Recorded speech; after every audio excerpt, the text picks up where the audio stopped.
When I married Maria, I thought I had struck gold. She was stunning, charismatic, the kind of woman who turned heads when she walked into a room. I was proud to call her my wife, proud to build a future with her. My brother, Daniel, was there, at our wedding, smiling and clapping like any good sibling would. He and I had always been close, closer than most brothers. We grew up sharing everything, from toys to secrets, from sports to heartbreaks. Little did I know that the one thing we would end up sharing was my wife. Our marriage started beautifully. Maria and I laughed a lot, traveled, dreamed of building a family together. Within 2 years, she was pregnant with our first child, a baby boy. When I held him for the first time, tears filled my eyes.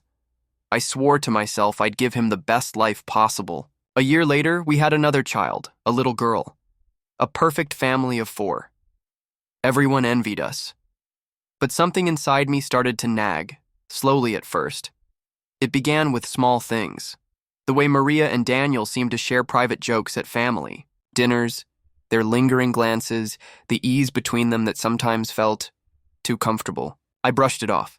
Daniel was my brother, Maria my wife. I told myself I was paranoid, insecure. But deep down, the thought burrowed itself into me like a worm. The real blow came during a routine doctor's appointment. My daughter needed some medical testing, and part of the process required me to confirm blood types. When the doctor casually mentioned her type, something didn't add up. My wife's blood type was A, mine O, but our daughter's blood type was AB. Impossible. At first, I thought maybe I was mistaken. Maybe I had remembered our types wrong. But then my son's records came into question, too. Both kids had markers that didn't make sense genetically. I decided to settle it once and for all, secretly. I ordered a home DNA test, one for me, one for both kids. The day the results came back, I felt my world split in half. 0% chance of paternity. For both. My hands shook as I read the results over and over, praying I had made a mistake. But the truth stared me in the face. I wasn't their father. I wasn't even remotely related to them as a parent. But then I saw the kicker. The tests showed a close male relative was the biological father. The closest possible match? My brother.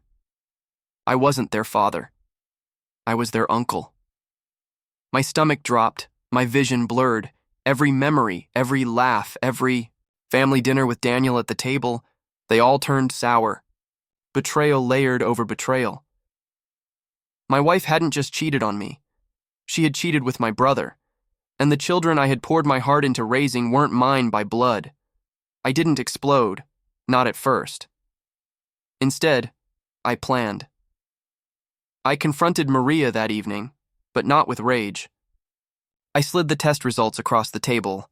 She stared at them, her face paling, her lips trembling. "It's not what it looks like," she whispered, the oldest and most useless excuse in the book. I leaned back in my chair, my voice cold. "So which part isn't what it looks like? The part where you betrayed me? Or the part where you gave birth to my brother's children?"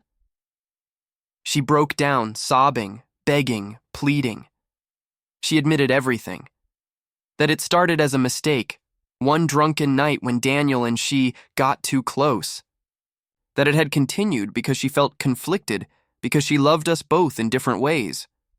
She tried to justify it, to dress it up in excuses, but the truth was plain. She had been living a double life, and she had destroyed mine. I didn't tell Daniel right away. Instead, I devised my move. If I was going to lose my family, I wouldn't lose my dignity.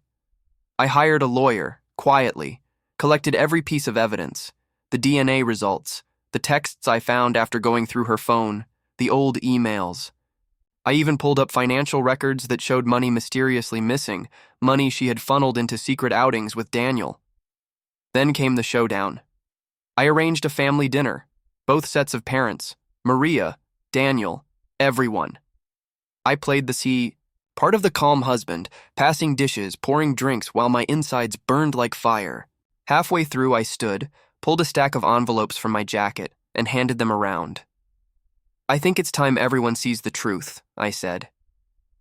Inside each envelope were the DNA results. The room fell silent. My mother gasped. My father's hands trembled as he read. Maria's parents looked horrified. Daniel froze, his face pale as death. Maria broke into hysterics.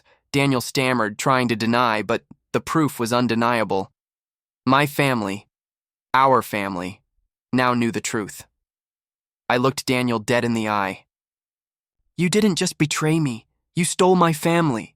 You've been smiling in my face while sleeping with my wife. Congratulations, brother.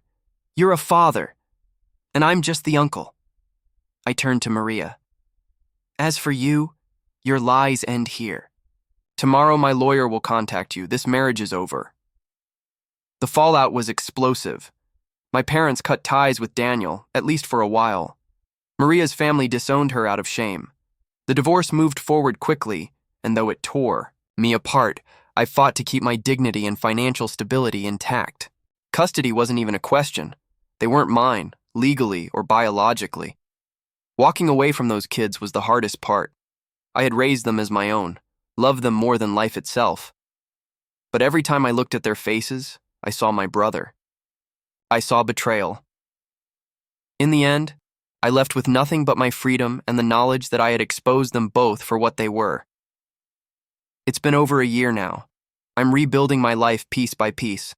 The scars are deep, but I've learned that betrayal, no matter how well hidden, always finds its way to the surface. Maria thought she was clever.